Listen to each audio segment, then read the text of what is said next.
मेदिनीपुर शहर के राजा वज्रसेन की पुत्री सत्यभामा अपनी सुंदरता के लिए देश प्रदेश में प्रसिद्ध थी। राजकुमारी सत्यभामा इतनी सुंदर थी कि स्वर्ग की अप्सराएं भी उसके सामने फीकी लगे। जब वो महल के गलियारों से गुजरती तो उनकी रेशमी चुनरी का हल्का स्पर्श तक हवा में सुगंध घोल देता। भगवान ने राजकुमारी सत्यभामा को सौंदर्य के साथ अपार बुद्धिमत्ता का गुण भी दिया था। रानी केवल रूप की रानी नहीं बल्कि गुणों की अद्वितीय प्रतिमूर्ति भी थी। अब जहाँ इतना सब होता है वहाँ घमंड और अहंकार का निवास ना हो, ऐसा तो संभव ही नहीं। राजकुमारी सत्यभामा ने प्रण कर रखा था कि जो राजकुमार उसके 10 प्रश्नों के उत्तर ठीक ठीक देगा और चौसर के खेल में उसे हरा देगा, उसी से वह विवाह करेगी। अन्यथा वह उम्र कुंवारी ही रह जाएगी और अंततः इस सोच में संतोष पालेगी कि उस ऊपर वाले ने उसकी बराबरी का पुरुष बनाया ही नहीं। समस्त संसार में उसके योग्य कोई पुरुष पैदा ही नहीं हुआ। राजकुमारी सत्यभामा का एक और नियम था कि जो राजकुमार उसके प्रश्नों के उत्तर नहीं दे पाएगा वो कभी बाहर भी नहीं जा पाएगा। उसे उसका कैदी बनकर आजीवन कारावास भोगना होगा। वो नहीं चाहती थी कि कोई ऐरा गैरा राजकुमार सिर्फ उसकी सुंदरता को निहारने के लिए ऐसे ही मुंह उठाकर उसके समक्ष आ जाए और असफल होने पर बाहर उसकी सुंदरता का गुणगान करता फिरे। राजकुमारी सत्यभामा का मानना था जिस पुरुष ने उसे एक बार देख लिया वो या तो उसका पति होगा या फिर ताउम्र के लिए उसका कैदी। इतने सख्त नियमों के बावजूद कई राजकुमारों ने खुद को बुद्धिजीवी मानते हुए राजकुमारी की परीक्षा में भाग लिया और फलस्वरूप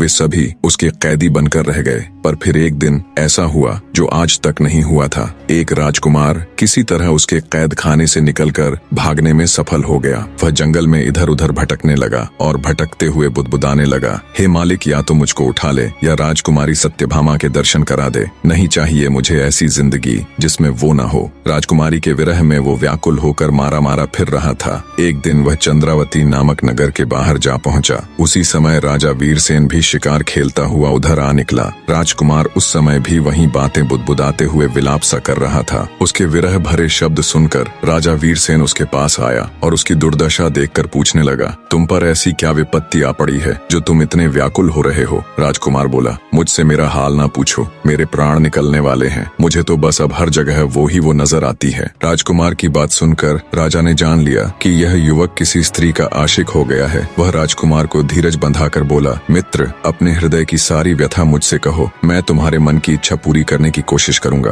राजा वीरसेन की बातें सुनकर राजकुमार ने राजा को अपने विषय में सब कुछ बता दिया। सारी बात सुन राजा वीरसेन बोला, घबराओ नहीं मित्र, मैं तुम्हारा समाधान अवश्य करूंगा, और उसे अपने साथ राजमहल ले गया।